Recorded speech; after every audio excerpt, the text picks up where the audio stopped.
Chapter 14 સ્વાધ્યાયનો 14.7મો દાખલો. સરળાવત ગતિ કરતા કણની ગતિને સ્થાનાંતર વિધેય x ઓફ t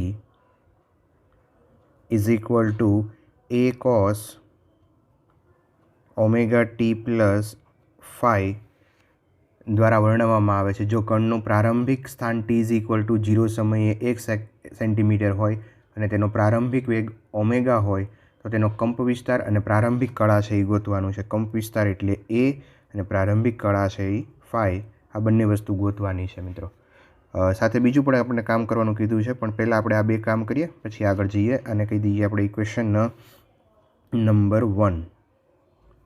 અચ્છા, હવે આપણને જે માહિતી આપી છે એમાં t બરાબર 0 સમયે કણનું જે પ્રારંભિક સ્થાન આપ્યું છે એ 1 સેન્ટીમીટર આપ્યું છે. તો સમીકરણ 1 પરથી t બરાબર 0 અને x બરાબર 1 મૂકતા તો અહીંયા x is equal to 1 is equal to a cos phi. Equation number 2. Okay, હવે બીજું પ્રારંભિક વેગ આપ્યો છે તો સ્થાનાંતર ઉપરથી પહેલાં વેગ મેળવી લઈએ. તો સમીકરણ 1નું વિકલન કરતા સમીકરણ 1નું વિકલન કરશું એટલે વેગ મળશે v of t is equal to minus a કોસનું થઈ જશે sine omega T plus phi. Okay, now equation number 3. હવે સમીકરણ 3માં t ઇઝ ઇક્વલ ટુ 0 અને v is equal to omega મૂકતા આ રકમમાં આપેલું છે આપણને. વીની જગ્યાએ મૂકશું અહીંયા omega is equal to minus A sine phi. Equation number કહી દઈએ 4. હવે આ બીજું ઇક્વેશન અને ચોથું ઇક્વેશન છે એને આપણે સોલ્વ કરીએ તો એ અને ફાઈ બંને મળી જશે. તો પહેલું હું અહીંયા સોલ્વ આ રીતે કરું છું. જો તો સમીકરણ 2 અને 4 નો વર્ગ કરી સરવાળો કરીએ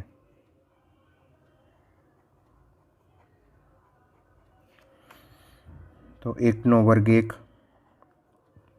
વત્તા અહીંયા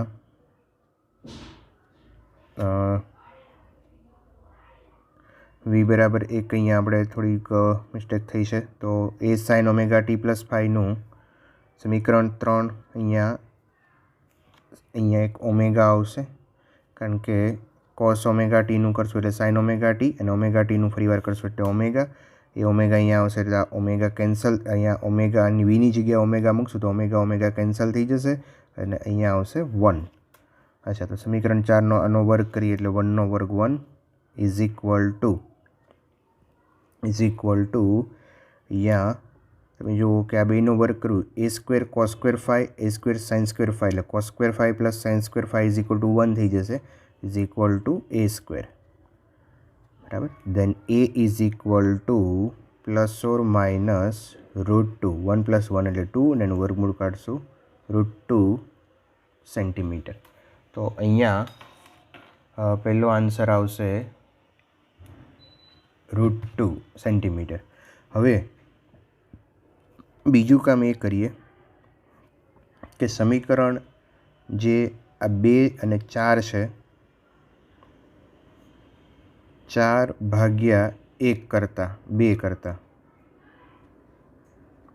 હવે સમીકરણ 4ની અંદર જોઈએ તો 1 2માં 1 એટલે 1 ડિવાઈડ બાય 1 એટલે 1 થઈ જશે.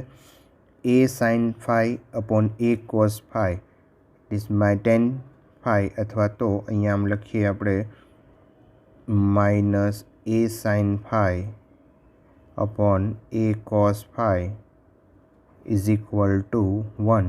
That is tan phi is equal to A cancel થઈ જશે માઇનસ આ બાજુ લઈએ tan phi is equal to -1. અચ્છા, હવે આને થોડુંક સમજીએ આપણે. Tan phi is equal to -1 છે તો આને કેવી રીતે લખવું? અચ્છા, ધારો કે અહીંયા 1 જે છે સમજો ખાસ. 1 છે, 1 લખવા માટે આમ લખાય મિત્રો 10π/4 એટલે કે 1045. 1045ની કિંમત 1 છે, 1 ઇન્ટુ માઇનસ એટલે આ પદ આવી ગયું. અચ્છા, હજી આને થોડુંક આપણે વધારે સમજીને લખીએ તો અહીંયા હું આમ કરું છું 10 2π - π/4. માઇનસ અહીંથી કાઢી નાખ્યું એટલે મેં 2π મૂક્યું, કારણ કે અહીંયા આપણે જોઈએ તો π/4 એટલે 45નો ખૂણો થયો. હવે 45નો ખૂણો અહીંયા 2π છે, તો 2π - π/4 કરીએ. 2π - π/4 એટલે કે આ એંગલ થયો. તો આ ચરણની અંદર ઓલ STC, આ ચરણની અંદર અહીંયા 2π છે, આને આપણે થોડું સાદુરૂપ આપીએ ફર્ધર. તો 2π જે છે એ અહીંયા વિધેય 2π હોય તો 10 નું 10 રહેશે, અને 2π - π/4, 2π માઇનસ એટલે ચોથું ચરણ, અને ચોથા ચરણમાં 10 વિધેય નેગેટિવ છે, તો આ પાછું આવી જશે -10π/4. બરાબર. તો અહીંયા અમે -10π/4ના ભાગ આ રીતે પાડ્યા, 2π - π/4. અચ્છા, એટલે અહીંયા થઈ જશે 10 5. ચાલો, તો હવે 10 10 કેન્સલ થઈ જશે. ધેન 5 = 4 × 2 એટલે 8π - π/4. 8π - π એટલે 7π/4. તો પ્રારંભિક કળા એની થઈ જશે 7π/4 રેડિયન. ઓકે, તો અહીંયા બહુ મજાનો પ્રોબ્લેમ છે. આ વસ્તુ ખાસ ધ્યાન રાખજો. ફરી એક વખત અહીંયા 10 5 = -1 છે, -1ની જગ્યાએ મેં 10π/4 લખ્યું. અચ્છા, માઇનસ અહીંથી કાઢવા માટે 2π - π/4. 2π માઇનસ એટલે ચોથા ચરણમાં 10 છે એ નેગેટિવ છે, માટે 2π વિધેયની બદલાય. 2π એટલે વિધેય ન બદલાય, 10 નું 10 રેટ -π/4 કરો એટલે -10π/4 આવી જશે. ઓકે, તો અહીંયા આનું 10 10 અહીંયા કેન્સલ થઈ જશે. 4 દુ 8, 8માંથી 1 જાય એટલે 7, 7π/4 રેડિયન એનો આન્સર આવશે. હવે આની અંદર આગળ આપણને બીજું એ કીધું છે કે x(t) રકમ હું વાંચું છું કે આગળ એવું વાત કરી છે કે જો કોસાઇન વિધેયને સ્થાને સરળાવત ગતિને વર્ણવવા માટે આપણે સાઇન વિધેય x = b sin ωt + α પસંદ કરીએ તો ઉપરોક્ત પ્રારંભિક શરતો સાથે કણનો કંપ વિસ્તાર અને પ્રારંભિક કળા શું થાય. વસ્તુ એની જ ગોતવાની છે, પણ અહીંયા કોસ વિધેયની બદલે સાઇન વિધેય લેવાનું છે. a sin ωt +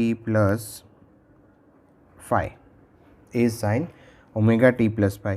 તો અગેન તમે મિત્રો અહીંયા પહેલાં t = 0 મૂકીને એક સમીકરણ મેળવી શકો, પછી આનું વિકલન કરીને t = 0 મૂકીને વેગનું સમીકરણ મેળવી શકો. સેમ મેથડથી એ બંનેને સોલ્વ કરી અને સૌથી પહેલાં કંપ વિસ્તાર મળી જાય, અને કંપ વિસ્તાર મળ્યા પછી તમે એનો પ્રારંભિક કળા છે એ મેળવી શકો. તો આ વસ્તુ હું તમને હોમવર્કમાં આપું છું, તમે ટ્રાય કરજો.